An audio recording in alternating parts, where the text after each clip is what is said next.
네, 여러분 안녕하십니까. 돌팔이 집세입니다. 이번 시간에는 휴지기를 가지면서 호르몬적인 부분보다 더욱 중요한 내과적 수치들을 점검하는 시간입니다. 남성 호르몬이나 내인성 호르몬 수치들이 고장난다고 해서 사람이 실질적으로 사망하는 일은 없습니다. 로이더, 즉 바디빌더들의 주된 사망 원인은 심혈관계 질환의 비중이 가장 높죠. 그래서 이번 영상은 케어 시리즈 내과편의 파트 2입니다. 산삼기간 중 테스트했던 수치들과 동일한 항목으로서 다시 한번 검사를 해 보았는데요. 휴지기인 지금, 덤핑 당시와 어떤 차이를 보이는지, 영구적인 손상은 없는지 다시 한번 점검하고 분석해 보도록 하겠습니다. 함께 보시면서 남성 호르몬 공부 그만하시고 생명에 직결된 혈액검사 수치도 한 번쯤 배워두시길 바랍니다. 물론 저는 현재 의사가 아니기 때문에 재미로 보시길 바라면서,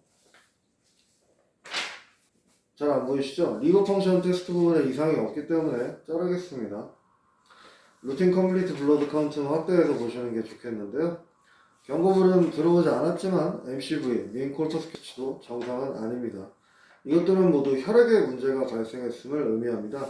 휴지기를 한 달 넘게 가지면서 비뇨기과에서 호르몬 점검 결과 완벽한 회복력을 보여주었기 때문에 내과는 정말 편안한 마음으로 방문하였으나 좋습니다. 세상에 대가 없는 보상은 없죠. 보시다시피 건강회복에 실패하였고 오히려 산삼 당시보다 더 안 좋아졌습니다. 네, 서두에 말한 것처럼 스테로이드의 가장 위험한 사망 원인은 바로 이 부분입니다. 내과 1편에서는 혈액이 끈끈해진다는 표현을 하고 대강 넘어갔었는데 이번 편에서는 존나게 재미없는 심화 과정이 되겠습니다. 물론 너무 진지하게 굴면 괜히 똑똑해 보이고 상당히 우습기 때문에 대충 설명드릴 거고요. 도핑을 하고 계시거나 앞으로 도핑을 준비 중이시라면 하루 이틀 생명 연장을 위해서 제가 준비한 생체 실험 보고서를 한번 시청해 보시길 바라겠습니다. 네, 시작할까요? 이쪽 손가락 표시해 드릴게요. 레드 블러드 셀 카운트는 혈액 1ml당 적혈구의 숫자를 의미하고요. 다음으로 헤모글로빈은 적혈구의 구성요소로서 산소를 운반하는 금속 단백질이죠. 이게 붉은색을 띠기 때문에 혈색소라고 불리우기도 하고요. 인간의 피가 빨간색인 이유가 이 헤모글로빈이 붉기 때문입니다. 안 물어봤다고요? 네. 헤마토크리트는 적혈구의 용적률, 즉 혈액에서 적혈구가 차지하는 비중을 백분율로 표시하는 것인데요. 저는 만성 수면무호흡증과 하루 5갑 이상의 흡연량, 그리고 불규칙적인 수면 패턴과 육류 위주의 식사에도 산삼 전엔 이 수치가 분명 정상이었습니다.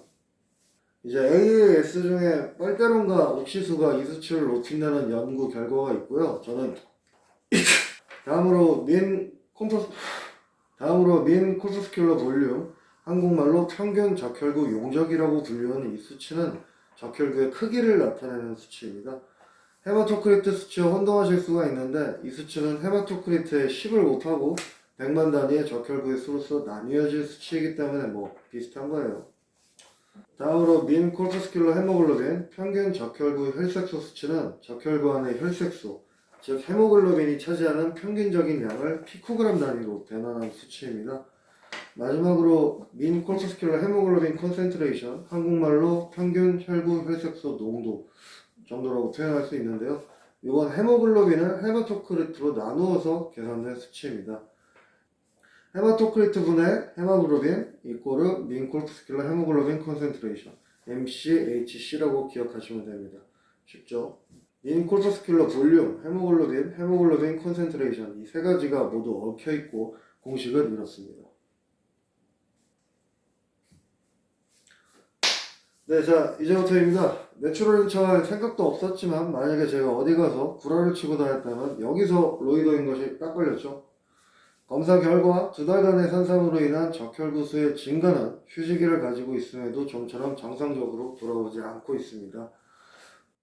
전문 선수에 비한다면 10분의 1의 아주 적은 용량을 사용했지만 이 수치의 균형이 깨진 것은 의사 선생님께서도 낙담을 하시며 고개만 저을 뿐 해결 방법을 찾지 못하셨습니다. 현재 검사 결과로서 이 수치들이 과도하게 오늘 밤에 꼭 뒤질 정도로 내일 어깨에 올라가는 상태는 아니지만 회복이 되지 않고 있는 점으로 말미암아 아마 시즌이 반복되면서 이 수치들은 누적되고 더욱 증가될 것입니다. 네, 몇 번 이야기를 했을 텐데 본인은 상당히 민감한 사람입니다. 증상이 경미하고 일과성이었기 때문에 따로 보고를 올리지 않았던 부작용들도 되게 많아요. 이미 손끝 같은 모세혈관의 저림 현상을 수차례 경험하였고 한 달에 한 번씩 협식증 관련으로 응급실을 방문하게 만들고 안방 침대 머리맡에 니트로글리세린을 보관하게 만든 흉통 또한 적혈구의 증가 현상으로 인한 속발성 장기비대 통증일 수도 있습니다. 장기비대증 관련해서 재미있는 얘기를 좀 해드릴까요? 뭐 재미없을 수도 있는데 언제부터인가 다리에 있는 체지방이 전부 사라지면서 히프가 작아졌습니다. 히프가 좀 빵실빵실한 게 본인의 섹스 어필 요소 중 하나였는데 지방이 서서히 빠지면서 힙업이 전부 사라졌어요. 그리고 복부에 지방이 몰린 형태를 띠기 시작하길래 호르몬 교란으로 인한 지방의 전이 현상인가 싶었습니다만 배가죽을 당겨보면 지방은 크게 관찰되지 않고 배 자체가 조금 부풀어 오는 형태를 보이고 있습니다. 결국엔 배 나온 사람으로 보이기 때문에 유산소를 타야겠다고 생각한 부분도 이 문제 때문인데요.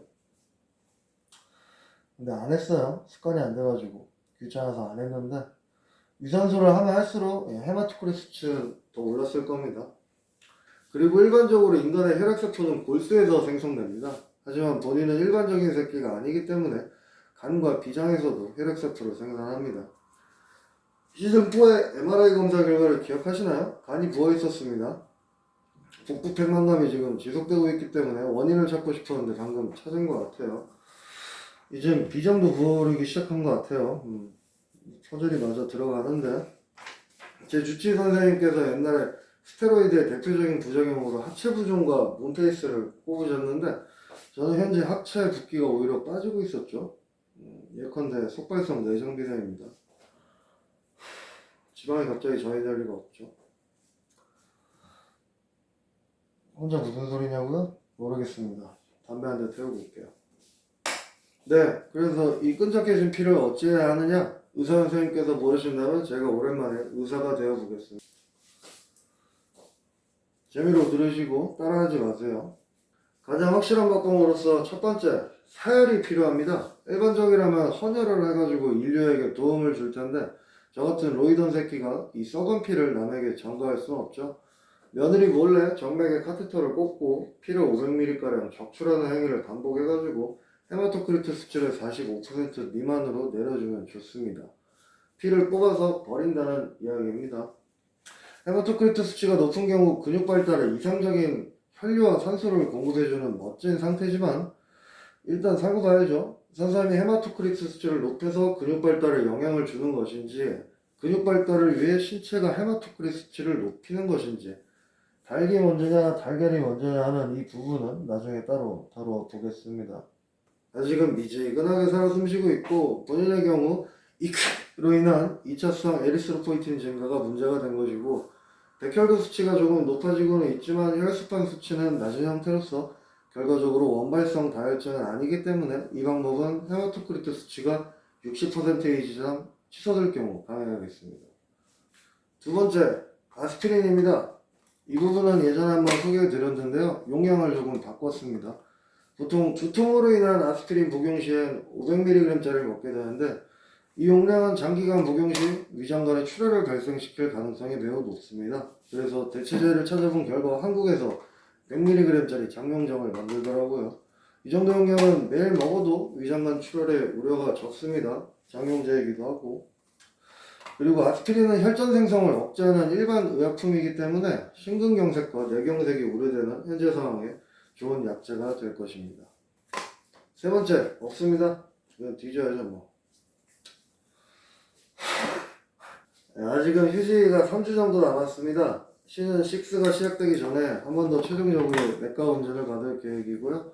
그때도 수치들이 안정화되지 않는다면 나중엔 결국 피를 강제로 뽑아가지고 수치를 내리는 수밖에 없습니다.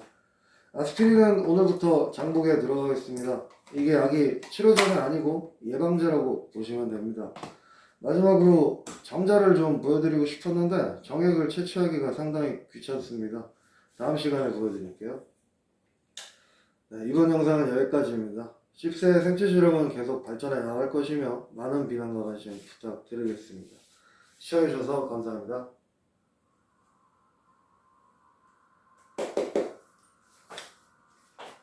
끝.